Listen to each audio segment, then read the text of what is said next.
প্রিয় একাদশ শ্রেণীর ছাত্রছাত্রীরা, আজকে আমি যে বিষয় নিয়ে আলোচনা করব সেটি হচ্ছে তোমাদের কমার্স বিভাগের সাবজেক্ট কারবারি শিক্ষা, বিজনেস স্টাডিজ, বিএসটিডি। তো এই সাবজেক্টটি তোমাদের পড়তে একটুখানি অসুবিধা হয়, কারণ প্রচুর প্রশ্ন পড়তে হয় এবং তোমাদের যেহেতু থিওরি পেপার, অনেকেই ঠিকমতো বুঝতে না পারলে সাবজেক্টটি তোমাদের কাছে একটু অনীহা দেখা যায় সাবজেক্টের প্রতি, যে বিজনেস স্টাডিজ পড়তে ভালো লাগছে না। তো এই সাবজেক্টটি তোমাদের পড়তে না ভালো লাগলেও যদি তোমরা বুঝে পড়ো, সাবজেক্টটির প্রতি যদি তোমাদের আকর্ষণ বাড়াতে হয়, তাহলে সাবজেক্টটির প্রতি তোমাদের আগে ধারণাটা ভালো করতে হবে। যে সাবজেক্টটি তুমি তোমার কাছে অনীহা মনে হচ্ছে বা সাবজেক্টটি একটুখানি টাফ মনে হচ্ছে, কঠিন মনে হচ্ছে, এই সাবজেক্টটি কিন্তু ততটা টাফ বা কঠিন নয় যদি বুঝে পড়ো। আমরা অনেকেই থিওরি পেপার কী করি বা ম্যাক্সিমাম কোচিং সেন্টারে তাই হয়, শুধুমাত্র অ্যাকাউন্টেন্সি এবং কস্ট ট্যাক্সের ক্লাস হয়, বা ইকোনমিক্সের যদি থাকে ইকোনমিক্সের, বা কেউ যদি স্ট্যাট নেয় বা ম্যাথ নেয় সেই সমস্ত ক্লাসগুলোই হয়।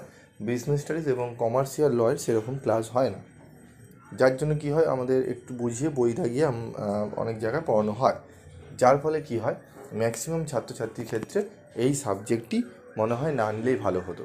কিন্তু এই সাবজেক্টটি যদি ভালো করে বুঝে পড়ো, এই সাবজেক্টটি কিন্তু আমাদের কমার্সের ক্ষেত্রে খুবই গুরুত্বপূর্ণ একটি সাবজেক্ট।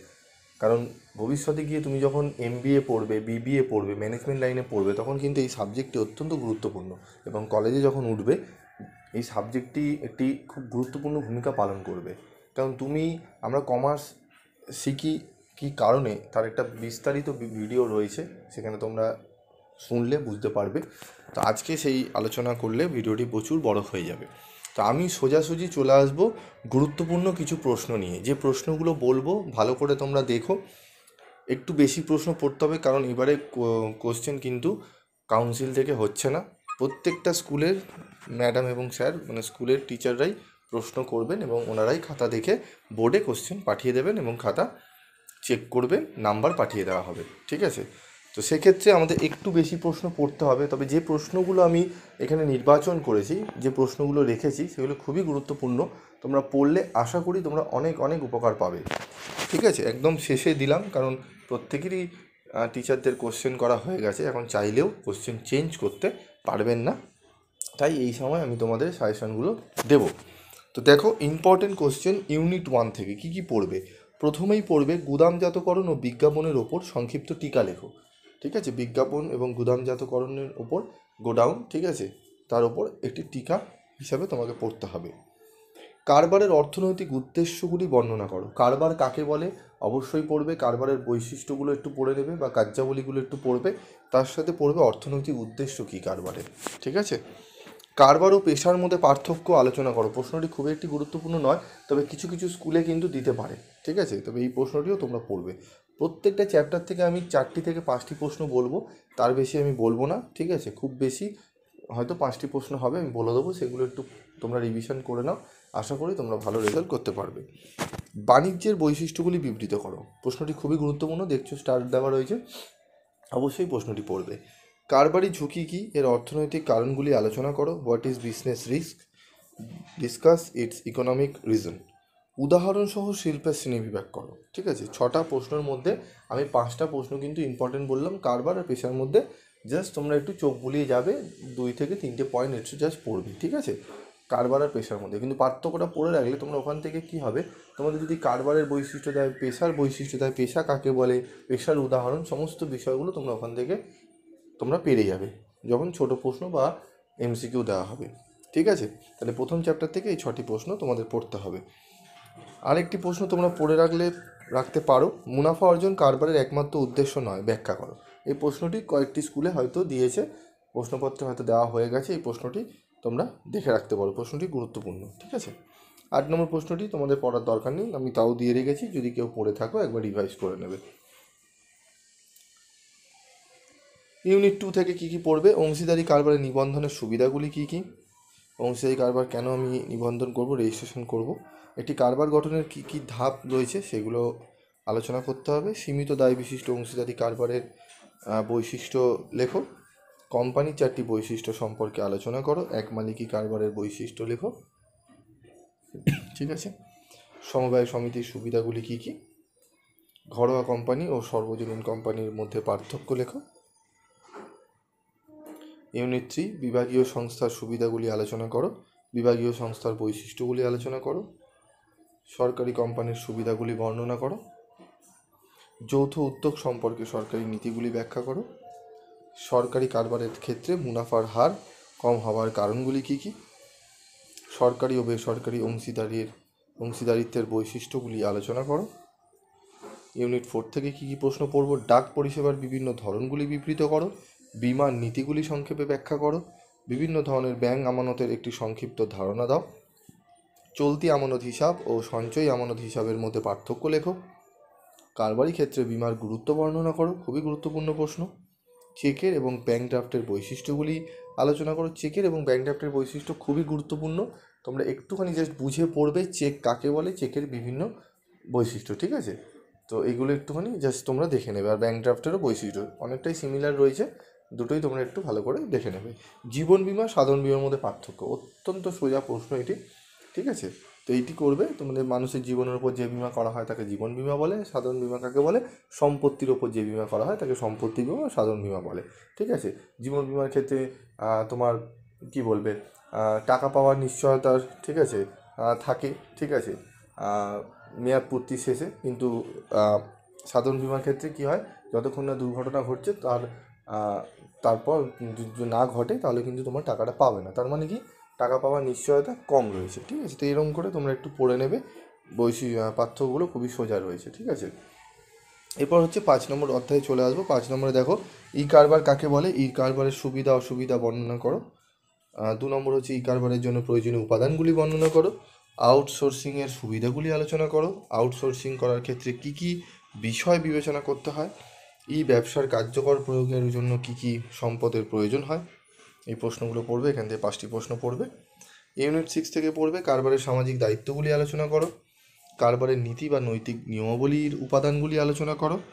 পরিবেশ দূষণের বিভিন্ন কারণগুলি বর্ণনা করো। কারবারি মূল্যবোধ বলতে কী বোঝো? কারবারি মূল্যবোধের সুবিধাগুলি উল্লেখ করো। প্রশ্নটি গুরুত্বপূর্ণ রয়েছে। পরিবেশগত নিরাপত্তা বলতে কী বোঝো? কারবারের সঙ্গে এটি কীভাবে সম্পর্কিত। চলে আসবো পরবর্তী চ্যাপ্টার। প্রত্যেকটি চ্যাপ্টার থেকে 4টি করে 5টি প্রশ্ন দিয়েছি, আমি বেশি দিইনি। 7 নম্বর প্রশ্ন, প্রথম প্রশ্ন খুবই গুরুত্বপূর্ণ। সাধারণ শেয়ার ও অগ্রাধিকারযুক্ত শেয়ারের মধ্যে পার্থক্য লেখো। মানে equity share and preference share, ঠিক আছে? ইকুইটি শেয়ারে লভ্যাংশের হার নির্দিষ্ট নয়, প্রেফারেন্স শেয়ার বা অগ্রাধিকারযুক্ত শেয়ারের লভ্যাংশের হার নির্দিষ্ট। ইকুইটি শেয়ারে শেয়ার হোল্ডারদের ভোটদানের অধিকার থাকে, অগ্রাধিকারযুক্ত শেয়ার হোল্ডারদের ভোটদানের অধিকার থাকে না, ঠিক আছে? তো এরকম করে তোমরা পার্থক্যগুলো একটু পড়ে নেবে, ঠিক আছে? ইকুইটি শেয়ারে তোমার কোম্পানি অবলোপনের সময় শেয়ারের মূল্য ফেরত পাওয়ার অগ্রাধিকার থাকে না, অগ্রাধিকারযুক্ত শেয়ারে থাকে, ঠিক আছে? এবার জন আমানত ও কারবারি ঋণের মধ্যে পার্থক্য লেখো। স্থায়ী মূলধন ও কার্যকরী মূলধনের মধ্যে পার্থক্য, এই 3টে পার্থক্য অবশ্যই পড়বে। 1, 2, 3, এই 3টি পার্থক্য অবশ্যই তোমরা পড়ে নেবে। আর্থিক প্রতিষ্ঠানগুলির কার্যাবলী সক্ষেত্রে বিবৃত করো। 4টি প্রশ্ন। 5 নম্বর প্রশ্ন দেখে নাও, আন্তঃ কোম্পানি আমানতের সুবিধা অসুবিধাগুলি বর্ণনা করো। ভারতের শিল্পোন্নয়ন ব্যাংকের উদ্দেশ্য ও কার্যাবলী আলোচনা করো। মূলধন সংগ্রহের বিভিন্ন উৎসগুলি সম্পর্কে আলোচনা করো। শেয়ার ও ঋণপত্রের মধ্যে পার্থক্য লেখো। শেয়ার ও ঋণপত্র, শেয়ার হচ্ছে নিজস্ব মূলধনের অন্তর্ভুক্ত, ঋণপত্র হচ্ছে ঋণ মূলধনের অন্তর্ভুক্ত, ঠিক আছে? শেয়ার হোল্ডারদের কোম্পানির মালিক বলে বিবেচিত করা হয়, ঋণপত্র হোল্ডারদের পাওনাদার হিসাবে চিহ্নিত করা হয়, ঠিক আছে? তো এইভাবে পড়ে নেবে তোমরা ছোটো ছোটো করে পয়েন্টস।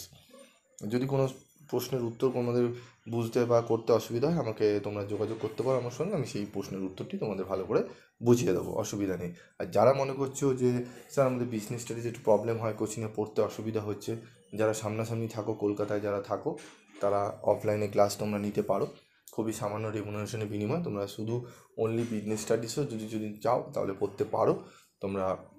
অনেক ছাত্রছাত্রী আসে, দূর থেকেও আসে বিজনেস স্টাডিজ এবং থিওরি পেপারগুলো বিশেষ করে পড়ার জন্য, কারণ থিওরি পেপার এখানে খুব সুন্দরভাবে তোমাদের গুছিয়ে এমনভাবে পড়ানো হবে তোমরা এই সাবজেক্টগুলো তো 80 থেকে 90% নাম্বার অনায়াসে তুলে নিতে পারবে, ঠিক আছে? তো বুঝিয়ে পড়ানো হয়, মুখস্থ বিদ্যা এখানে কোনো ব্যাপার নেই। তোমাদের এমনভাবে করানো হবে তোমরা নিজেরাই দেখবে উত্তর আরাম করে তোমরা সুন্দরভাবে গুছিয়ে লিখতে পারবে।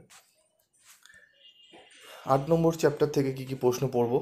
ক্ষুদ্র কারবার গঠন ও উন্নয়নে জেলা শিল্পকেন্দ্রগুলির ভূমিকা বর্ণনা করো। এমএসএমইস এর অগ্রগতির একটি ধারণা দাও।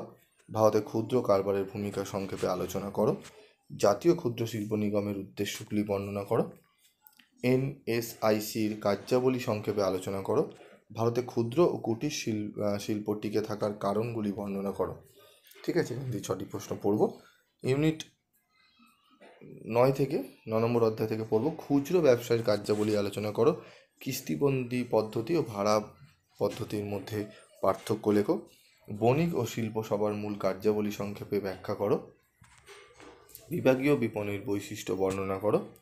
পাইকারি ব্যবসার কার্যাবলী বা সেবাগুলি আলোচনা করো। 5টি প্রশ্ন এখান থেকে পড়ব। ইউনিট 10 থেকে পড়ব। বিশ্ব ব্যাংকের কাজগুলি উল্লেখ করো। ট্রিপস অ্যান্ড ট্রিমসের উপর টিকা লেখো। আন্তর্জাতিক বাণিজ্যের জটিলতা বা সমস্যাগুলি উল্লেখ করো। আমদানি সাধারণ পদ্ধতির প্রস্তুতি পর্ব ও পণ্য প্রেরণ পর্বের সংক্ষিপ্ত ব্যাখ্যা দাও। অভ্যন্তরীণ বাণিজ্যের ও আন্তর্জাতিক বাণিজ্যের মধ্যে পার্থক্য লেখো। টিকা লেখো বিশ্ব বাণিজ্য সংস্থা ও WTO। ঠিক আছে, তো এই 10টি চ্যাপ্টার থেকে আমি তোমাদের 5টি থেকে 6টি প্রশ্ন, কিছু কিছু সাবজেক্টে 4টি করে প্রশ্ন, কিছু কিছু চ্যাপ্টারে তো 4টি থেকে 5টি করে প্রশ্ন আমি বলে দিলাম। এগুলো ভালো করে তোমরা রেডি করো, আশা করি এখান থেকে তোমরা প্রশ্ন কমন পাবে। তো কোনো জিজ্ঞাসা থাকলে তোমরা ফোন নাম্বার দেওয়া রয়েছে, ফোন নাম্বারে যোগাযোগ করতে পারো। এবং যদি তোমরা ক্লাস নিতে ইচ্ছুক 12 থেকে, তাহলে অবশ্যই যোগাযোগ করো। আজকের মতো এইটুকুই, দেখা হচ্ছে পরবর্তী ভিডিও ক্লাসে। সকলে ভালো থেকো, সুস্থ থেকো এবং খুব সুন্দরভাবে প্রিপারেশন নেবে। তোমাদের বাংলা পরীক্ষা আশা করি প্রত্যেকের ভালো হয়েছে। ইংলিশ পরীক্ষা, ইংরেজি পরীক্ষাও খুব সুন্দরভাবে দেবে। অ্যাকাউন্টস রয়েছে, আমি অ্যাকাউন্টসেরও তোমাদের 60টি প্রশ্ন দেবো। তোমরা যদি অ্যাকাউন্টসের কোনো MCQ চাও বা ACQর প্রশ্ন গুরুত্বপূর্ণ চাও, তাহলে কমেন্ট বক্সে লিখে জানিয়ে আমি অবশ্যই চেষ্টা করবো তোমাদের সামনে তুলে ধরার। আজকের মতো এইটুকুই।